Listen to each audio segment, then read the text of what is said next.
Kalau kemudian banyak incumbent yang kemudian kalah ya di Pilkada serentak 2024 ini, kalau menurut gua karena kompetitornya dia mampu melihat celah yang ada di incumbent. Jangan berharap kotak kosong ini beneran kosong, Pak. Kalau ada yang menggerakkan jadi terisi.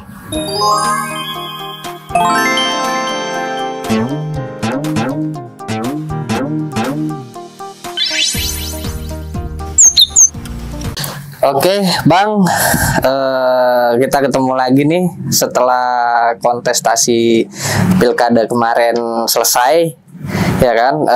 Dari pemilihan kita udah selesai, tinggal masa penghitungan sampai tanggal 15 ya, kalau nggak salah. Kita mau bahas sedikit soal pilkada serentak 2024. Seperti yang kita tahu, banyak sekali yang menarik dari hasil pilkada kemarin ini. Tim siasat juga merangkum seenggaknya ada 5 poin yang menarik. Nah, pertanyaan pertama, Bang, yang mau gue mulai. Ini kan Abang dan kawan-kawan gitu ya. Yeah. Karena dalam kontestasi entah pilkada ataupun pilpres, ini kan Abang sama kawan-kawan sering banget nih ngedampingin beberapa calon lah ya. Itu. Nah, yang mau gua tanyain di sini adalah menurut pandangan Abang, apa sih bedanya di pilkada hari ini dengan pilkada-pilkada sebelumnya? Nah, menurut Abang gimana? Ini ngelihatnya tuh. Ya. Ini gue baru dengan pola seperti ini ya, maksudnya dengan kamera begini gitu loh. Agak deg-degan juga gue ketika ngelihat begini. Tapi oke lah, kita akan coba bahas kalau kemudian tadi pertanyaannya adalah apa perbedaan antara pilkada 2024, pilkada serentak 2024 dengan pilkada-pilkada sebelumnya. Kan itu pertanyaannya ya. Iya, karena kan 2024 ini baru pertama kali lah ya. Ya serentak ya. Tapi ya. Sebenarnya sudah pernah serentak juga di 2020. Cuman bedanya 2020 itu hanya 270 kabupaten kota dengan 8 provinsi. Kalau gua nggak salah ingat ya. Terus hari ini itu kan ada 508 kabupaten kota dan 37 provinsi yang melaksanakan pilkada serentak. Perbedaannya apa? Yang jelas perbedaannya ini adalah pertama kali pilkada serentak dilaksanakan di Indonesia yang sebegitu banyak. Yang kedua adalah perbedaannya pertama kali pilkada dilaksanakan jaraknya di tahun yang sama dengan pileg dan pilpres. Itu. Jadi ini akan panjang nanti pembahasannya kita kalaupun kemudian kita bicara pilkada serentak. Sebelum yang ketiga perbedaan yang ketiga adalah pilkada serentak ini berefek pada dalam tanda kutip modal yang kemudian dikeluarkan kandidat ataupun tim itu tidak terfokus pada 1-2 daerah, tapi menyebar rata di semua titik di 509 di 37 provinsi. Di Indonesia kan ada 38 provinsi, cuma ada 1 provinsi yang kemudian tidak melaksanakan pilkada kan, daerah istimewa Yogyakarta. Kan itu kemudian perbedaannya. Dari segi kemudian misalnya kita lihat pemilihan misalnya, rata-rata masyarakat itu di menerima dua kertas suara, yaitu kertas suara pemilihan gubernur dan kertas suara pemilihan bupati wali kota. Itu kan kayak gitu. Perbedaan yang paling mencolok adalah media itu tidak terfokus pada satu titik. Hari ini misalnya kita sama-sama media mainstream itu hanya menyorot daerah-daerah kunci. Kita sudah sempat bahas sebelumnya bahwa pilkada di Jawa, baik pilgub ataupun pilbub itu akan menjadi kunci, dan di Jawa betul-betul menjadi kunci pilkada serentak 2024 ini. DKI Jakarta, Jawa Barat, Banten, Jawa Tengah, Jawa Timur. Ada 5 kan di Jawa yang kemudian melaksanakan untuk tingkat gubernur, dan kita sama-sama tahu bagaimana kemudian kondisinya, bagaimana kemudian hasilnya. Bahkan pilkada DKI Jakarta ini pilkada setelah 2012 dan 2017 pilkada dilaksanakan 2 putaran, pilkada DKI, pilkada Jakarta, mungkin baru kali ini aja berdasarkan hasil hitung cepat dan hasil real count sementara dari website KPU, itu kemungkinan pilkada 2024 di Jakarta, Pilgub DKI Jakarta atau Pilgub Jakarta itu akan sekali putaran. Kira-kira seperti itu sih perbedaan mencoloknya. Karena kan kalau yang lain kita bahas di segmen yang lain lah perihal kemudian pilkada ini. Kira-kira itu. Nah, dari penjabaran Abang tadi gitu, karena dari tim siasat nih Bang, kita ngelihat ada beberapa fenomena yang cukup menarik gitu di pemilu atau pilkada di 2024 ini nih. Nah, yang menarik itu ada fenomena hasil survei sebelum pemilihan yang berbeda dengan hasil real count atau quick count. Kenapa itu bisa terjadi kira-kira Bang? Iya. Terus yang paling disorot itu kan kira-kira ada kayak Banten dan beberapa daerah lainnya gitu ya, yang di awal survei itu dia naik gitu kan, tapi begitu masuk ke hasilnya atau real count-nya gitu atau quick count lah ya, ini kalah dia Bang. Ini kan fenomena yang cukup menarik dan kayaknya di luar hitungan nih kayaknya gitu kan. Nah, menurut lu gimana Bang melihat itu? Gini, ini sebenarnya bukan anomali karena bukan pertama kali terjadi. Ini bukan pertama kali terjadi.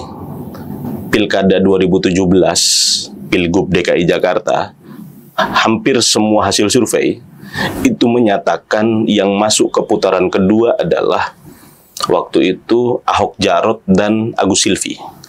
Tapi ternyata yang masuk ke putaran kedua adalah Ahok Jarot dan Anies Sandi. Itu kita bicara provinsi aja lah yang besar-besar ya. Yang kedua juga terjadi di Jawa Tengah.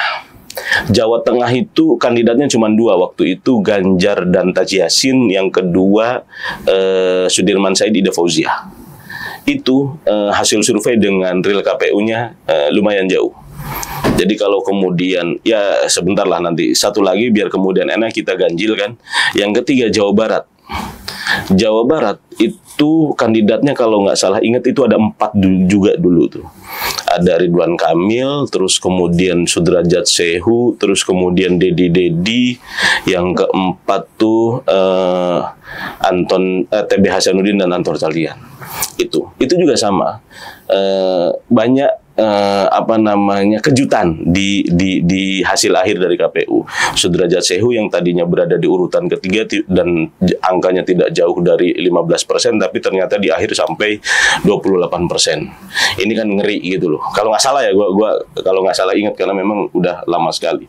Terus ada banyak hal yang kemudian perlu kita garis bawahi dalam melihat. Kalau gua lebih enak istilahnya membaca hasil survei ya, membaca hasil survei. Karena banyak, kita sama-sama tahu dalam kontestasi elektoral itu kan ada 4 rukun yang kemudian harus sama-sama kita ingat nih. Yang pertama itu adalah kandidatnya, figur kandidatnya nih. Mau kita apakan, mau kita framing seperti apa, mau kita iklanin kayak apa, mau kita bentuk kayak apa. Yang kedua adalah programnya. Programnya mau apa, visi misinya, program kerjanya, dan lain sebagainya. Yang ketiga itu adalah timnya, soliditas timnya. Dan tim ini awas banyak macamnya ini tim. Dari mulai tim kalau kita bicara pilkada ya, kita ada tim dari partai politik ataupun istilahnya sekretariat bersama partai politik, para anggota fraksi, terus kemudian relawan, tim yang kemudian macam-macam lah. Itu juga soliditas yang kemudian harus terjaga. Karena yang namanya tim itu harus saling keterkaitan. Jangan sampai yang satu ngomong A, yang satu ngomong B. Ini kan nggak lucu. Terus awas, satu lagi yang kemudian paling penting kalau bahasa yang sering dibahasakan adalah isi tas, tapi gue lebih suka harus ada budget yang liquid. Liquid ini memang dalam bentuk nyata sudah ini. Nah, itu dari rukun itu tadi, kalau kita kaitkan dengan kemudian hasil survei, semua kandidat misalnya popularitasnya kalau sudah menjadi calon, sudah menjadi calon, itu semuanya pasti sudah naiklah popularitasnya. Setidaknya kerja-kerja tim dan lain sebagainya itu naik. Tapi yang harus kemudian diingat, hasil survei itu tidak bisa hanya dilihat. Hasil survei itu harus dibaca dengan seksama. Kenapa kemudian dia bisa unggul di hasil survei, dan kemudian kenapa yang lain tidak unggul di hasil survei? Karena harus sama-sama kita tahu, hasil survei itu memotret saat kemudian survei dilaksanakan, bukan pada saat 27 November. Jadi akan ada sisa waktu, baik itu bagi tim yang kemudian diunggulkan, kandidatnya diunggulkan, ataupun tim yang kemudian kandidatnya tidak diunggulkan, ataupun berada di urutan kedua, urutan ketiga. Jadi sebenarnya kalau pertanyaannya adalah anomali, gua kira bukan anomali. Ini murni kecerdasan tim yang kemudian bekerja di kandidat masing-masing. Kayak misalnya Banten lah. Banten. Semua bahkan banyak survei hasilnya itu Airin Ade ini kan di atas 60% lah ya. Di atas 60% setahu gua gitu loh, 60%. Bahkan banyak yang kemudian bilang, tapi kan bagaimana kemudian Andra Soni dan Dimyati ini memframing dirinya, memframing kandidat ini luar biasa. Endorsannya luar biasa. Tim partai, semua partai itu bergerak serentak. Karena kebetulan gua tinggal di Tangsel dan baliho, relawan, tim partai itu gua kira kerja semua di sana. Sampai kemudian kita sama-sama tahu balihonya Andra Soni dan Dimyati ini beda-beda. Gua akhirnya tahu, oh ini yang pasang baliho ataupun banner ini adalah Gerindra. Yang model kayak gini adalah Partai Demokrat misalnya. Yang model kayak gini adalah Partai PKS misalnya.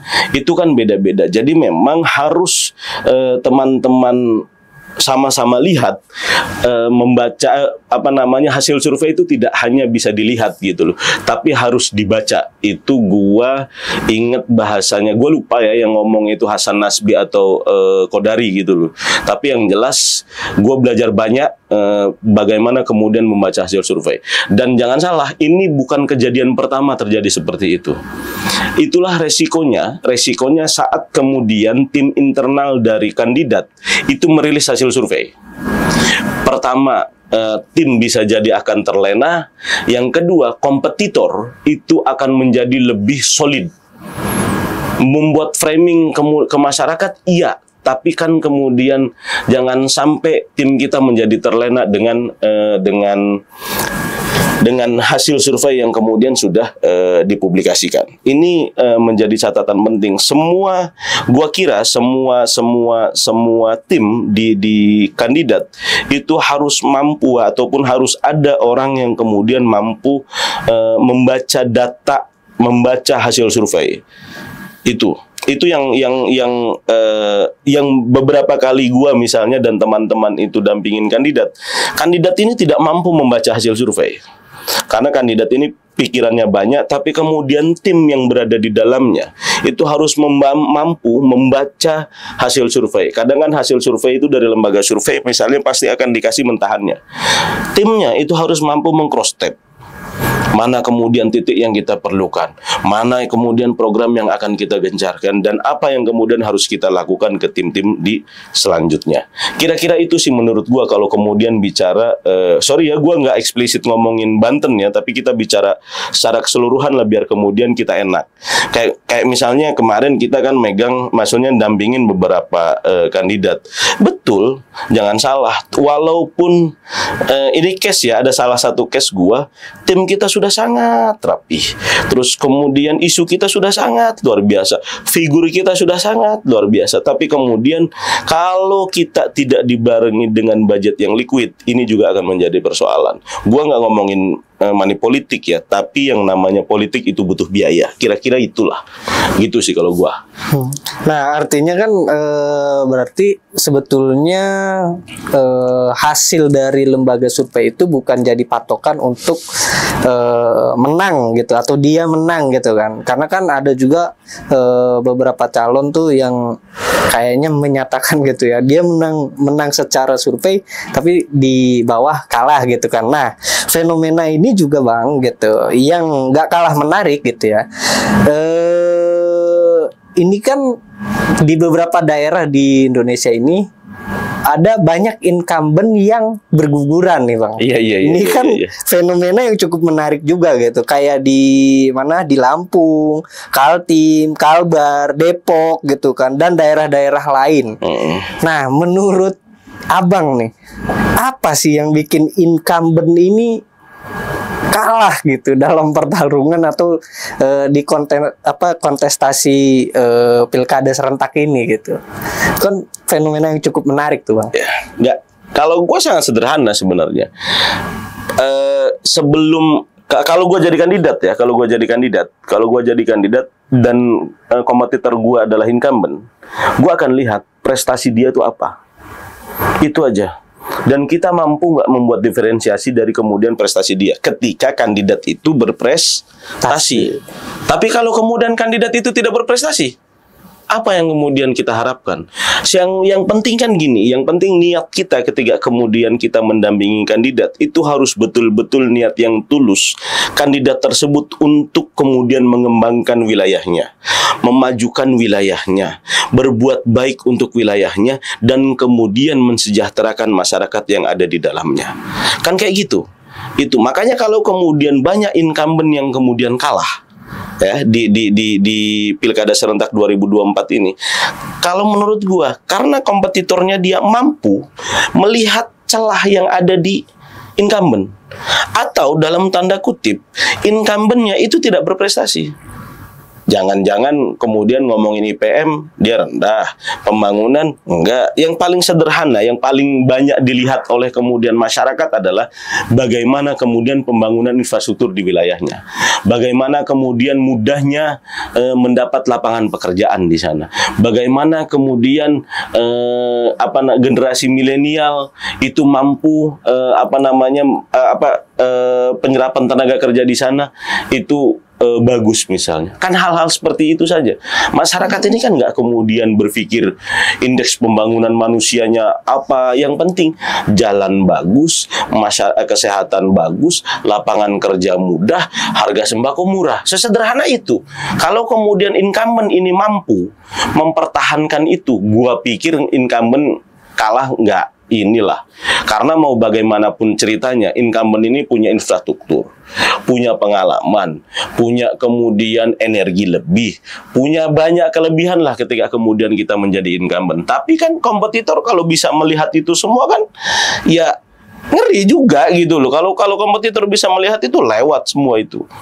Kira-kira kalau gue ya untuk urusan incumbent, kenapa kemudian incumbent banyak ya kalah? Ya berarti selama menjabat, doi nggak ngapa-ngapain. Bukan nggak ngapa-ngapain, kurang maksimal lah. Ataupun pendatang barunya itu mampu melihat celah. Ternyata incumbent ini salahnya di sini loh. Ternyata incumbent ini belum mengerjakan ini loh. Dan itu yang kemudian mereka kapitalisasi untuk kemudian program dan kampanye.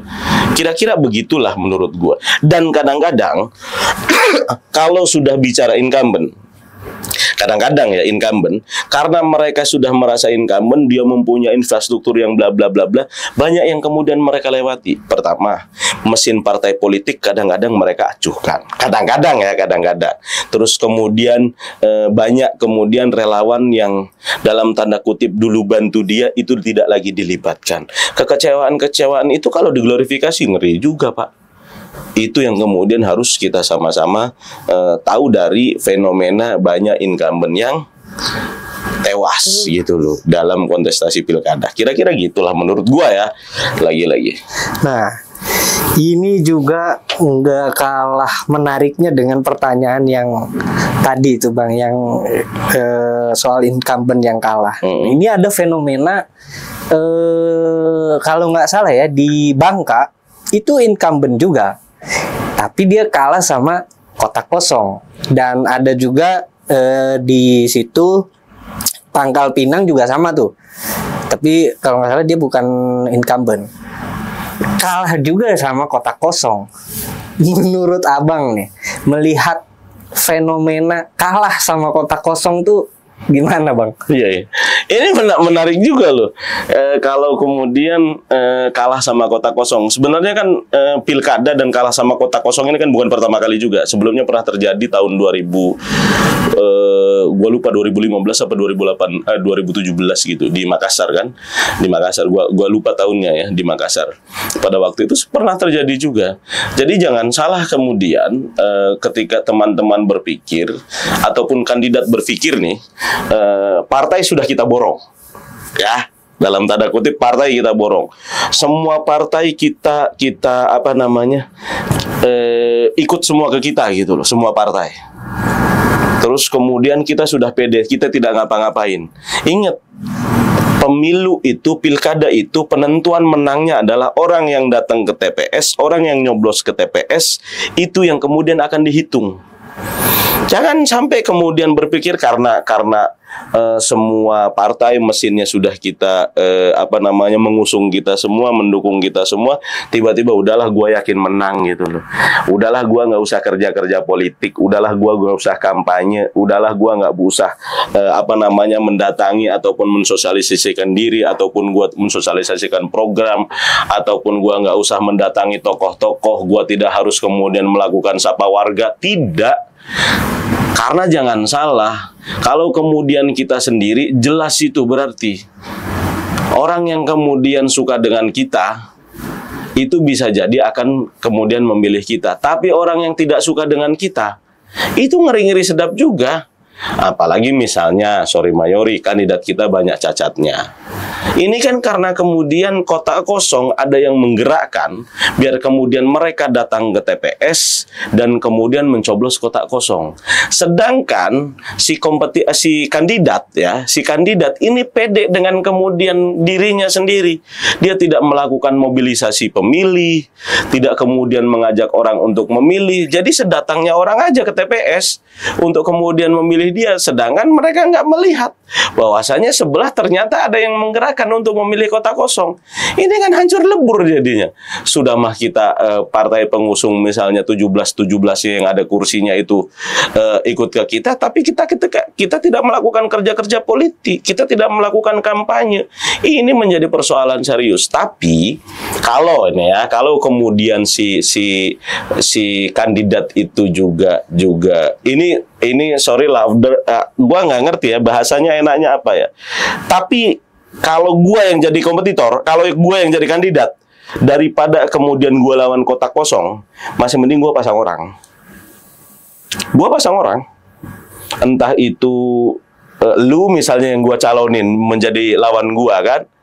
Dengan 1-2 partai gua kasih ke lu gitu loh. Yang jelas lu udah pasti bagian dari gua misalnya kan kayak gitu. Daripada gua harus lawan kota kosong yang jelas, itu pasti akan ada, kalau bahasa zaman gua kuliah dulu, kita ini tidak akan pernah bermain di ruang yang kosong. Jangan berharap kota kosong ini beneran kosong, Pak. Kalau ada yang menggerakkan jadi terisi. Sedangkan kita yang kemudian tidak ada yang menggerakkan jadi kosong. Itu ketika kemudian kita bicara fenomena kota kosong.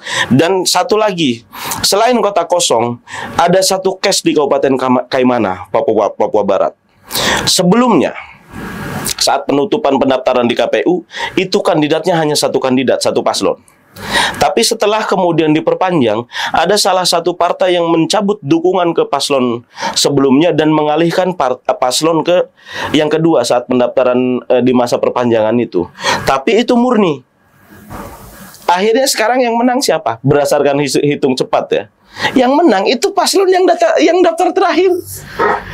Yang partainya itu dalam tanda kutip partai non parlemen, partai parlemennya hanya satu partai kalau nggak salah ingat gua, di Kaimana Kabupaten Papua Barat. Itu ngeri banget. Aku pas dikabarin WA di WA begitu, aku bilang selamat, aku bilang keren berarti kalau kayak gitu. Itu kan yang kemudian harus kita antisipasi.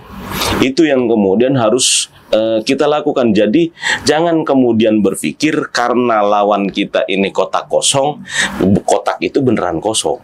Tapi kalau kemudian kotak itu yang ngisi lebih banyak dari yang kita, lewat juga kita.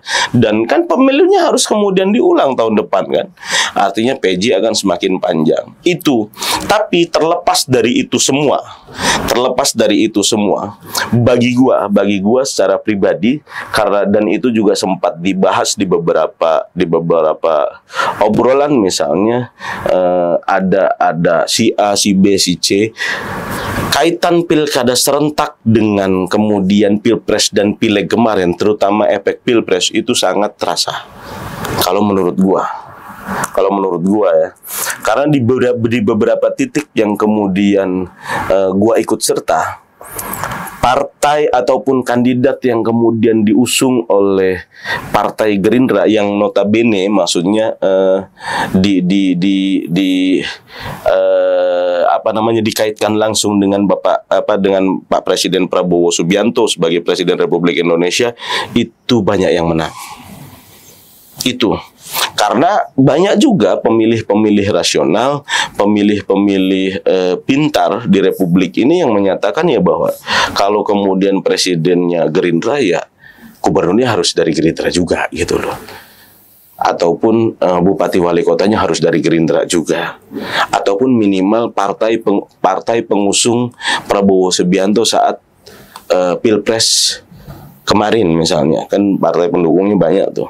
Itu yang kemudian sama-sama kita lihat, yang gua garis bawahi di situ. Oke, menarik banget nih Bang.